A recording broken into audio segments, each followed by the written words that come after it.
Hello and welcome back to my channel. This is Afri Abundance. In today's video, I'm going to be sharing some questions and answers that I am going over in my Remember Who You Are African Ancestry Study Guide, Volume 1, from the African Ancestry DNA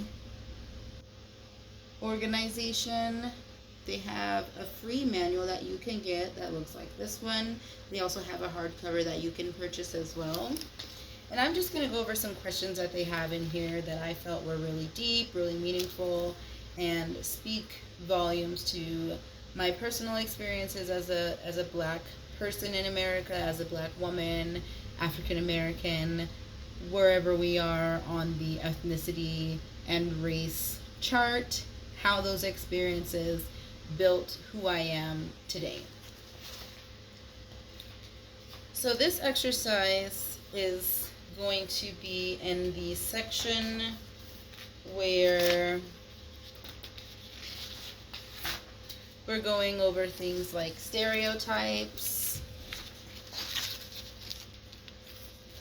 answering some questions about stereotypes, and then on the next page, this one is going to talk about blackness, and I'm going to discuss what my answers were to these questions and my personal experience, so on and so forth. So I'm just going to read what it says here at the top of the page. Say it loud, I'm black and I'm proud. James Brown's lyrics are a tribal call that spans generations. What role, if any, does race play in your identity?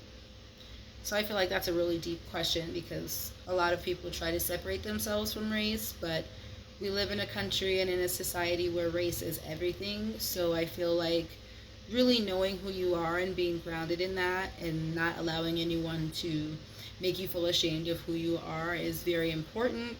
It's also very important having a daughter and raising her with self-love and using self-actualization tools to make sure that she understands who she is, that when I purchase things for her in the children's toy market, making sure that when I purchase things, they are going to reflect who she is.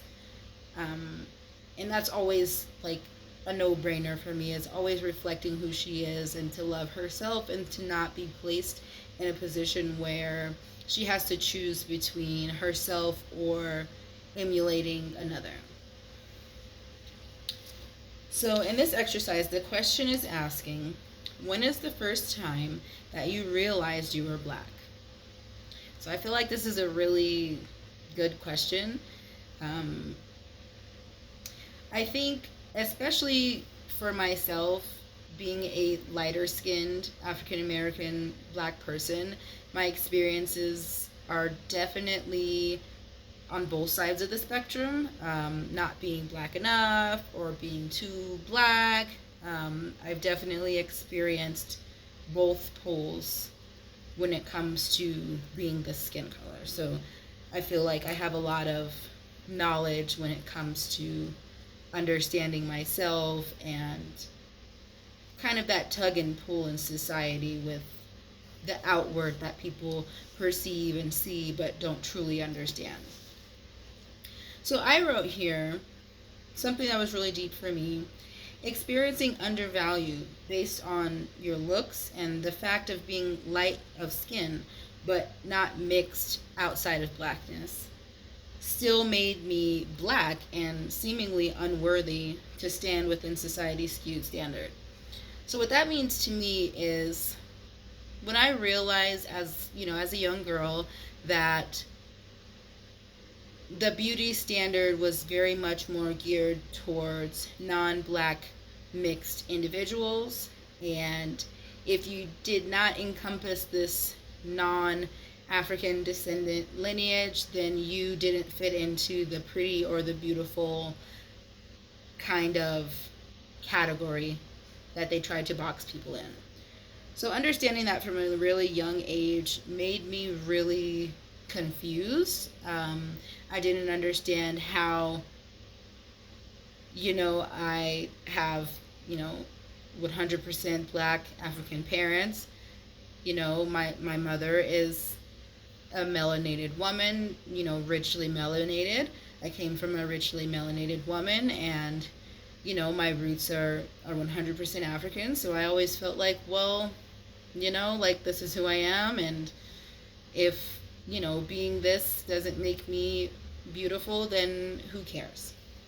So I'm gonna read the second question here, kind of following up with where I'm going with it. How did that experience inform how you view yourself? So kind of going, piggybacking off of that, I don't really care, you know, statement that I just made.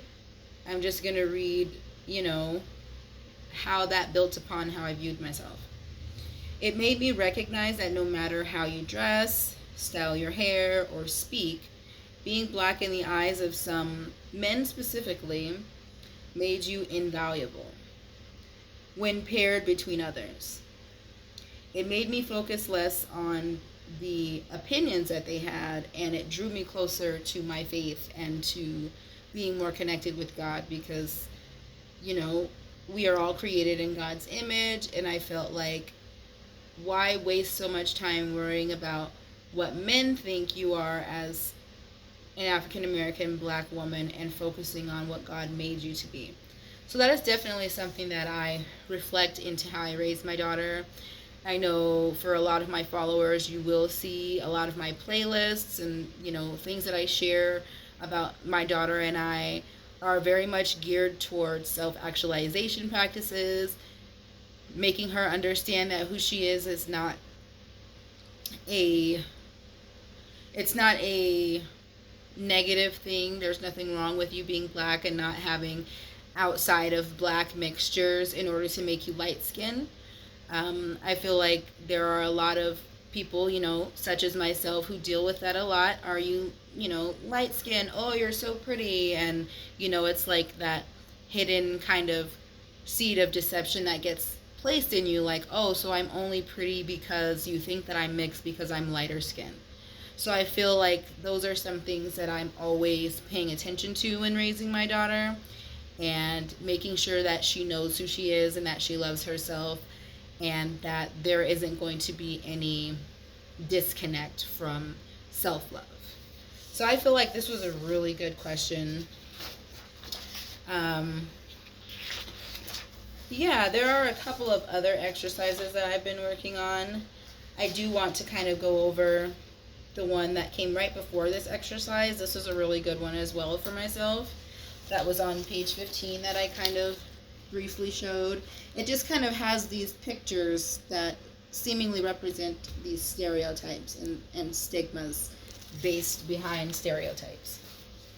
So this question here is, what are some stereotypes, positive or negative, that you are familiar with? List some of your accomplishments that support the positivity or counter the negative thinking.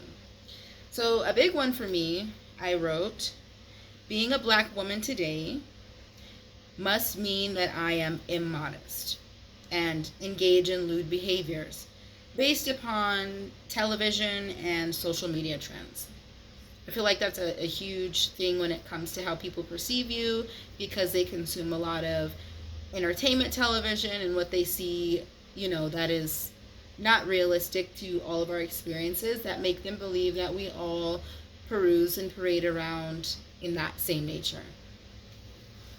So what I placed here to counter that is always presenting myself in modest fashion and not using my body as a weapon to threaten men into submission to self-serve.